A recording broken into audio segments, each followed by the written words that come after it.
Evening, folks. Welcome to everydaykt number 130. And like I said, a little bit late.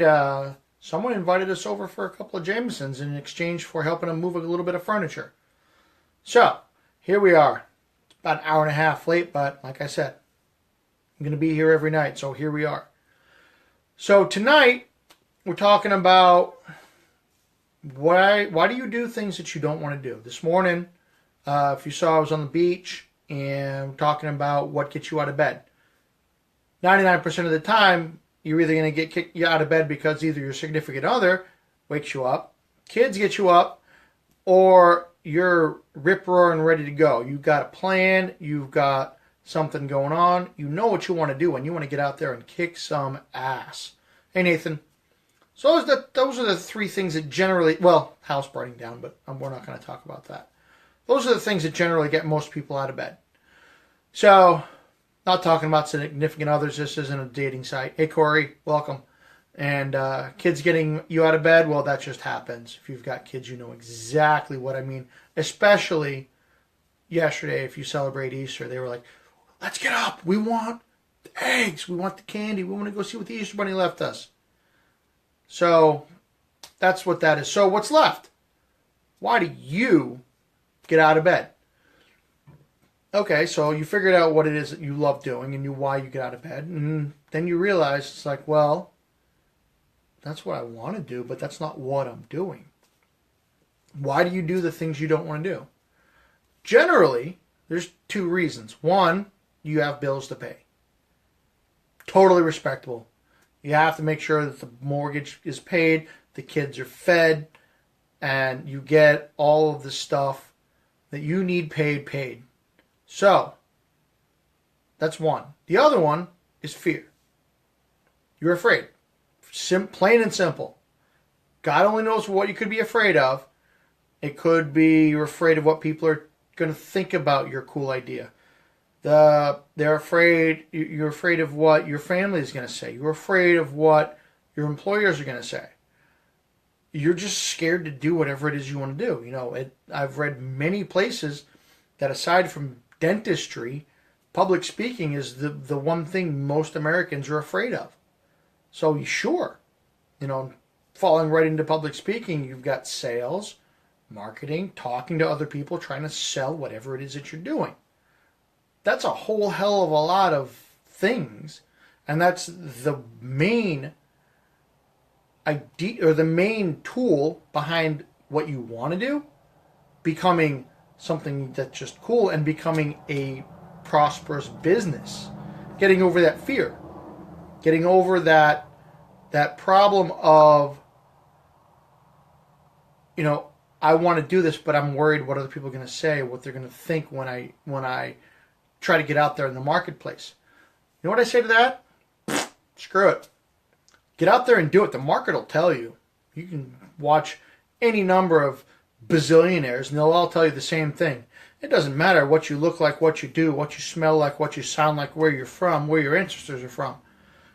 If the people want to buy your thing, they're going to buy it.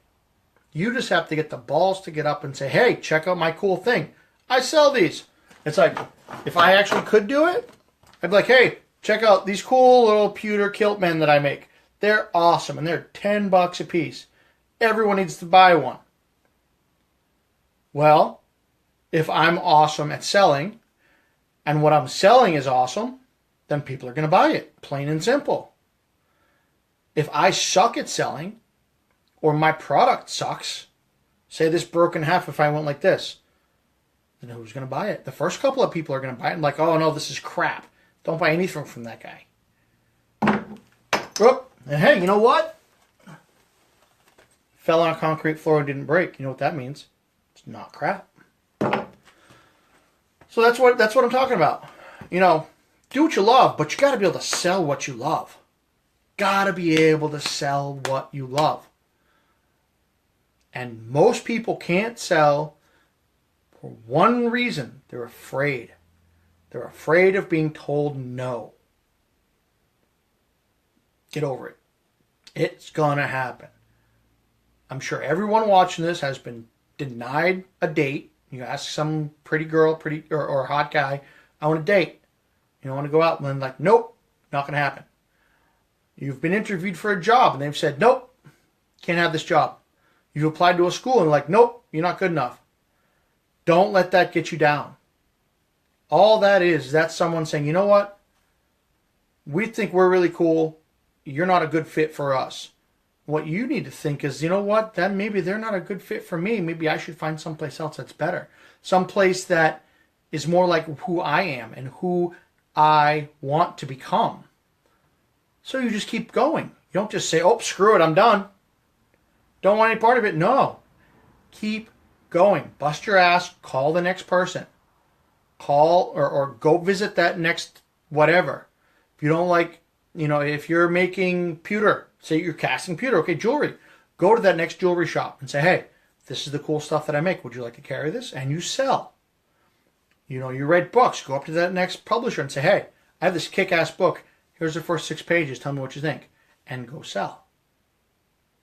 Once you get over that fear of talking to people, and once you get over that fear of rejection, the world is your oyster. Swing for the fences, man. It's all home runs from there, because once you convince people that what you have is awesome and what you do is amazing, and you find people that think just like you do, the only thing stopping you is you. That's it. The only thing stopping you is you. And it's always the case. Doesn't matter who you talk about, what you talk about, or where it is. The person is almost always the reason it didn't work. Because either they didn't have the balls to go forward and push forward, or their product sucked. That's it. Product sucks, so that's easy.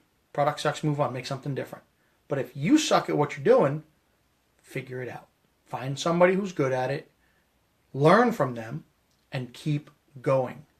Talked about this a couple episodes ago. Persistence. Keeping on and keep going. Doing what it is you love and busting ass and just doing it over and over until you become awesome at it.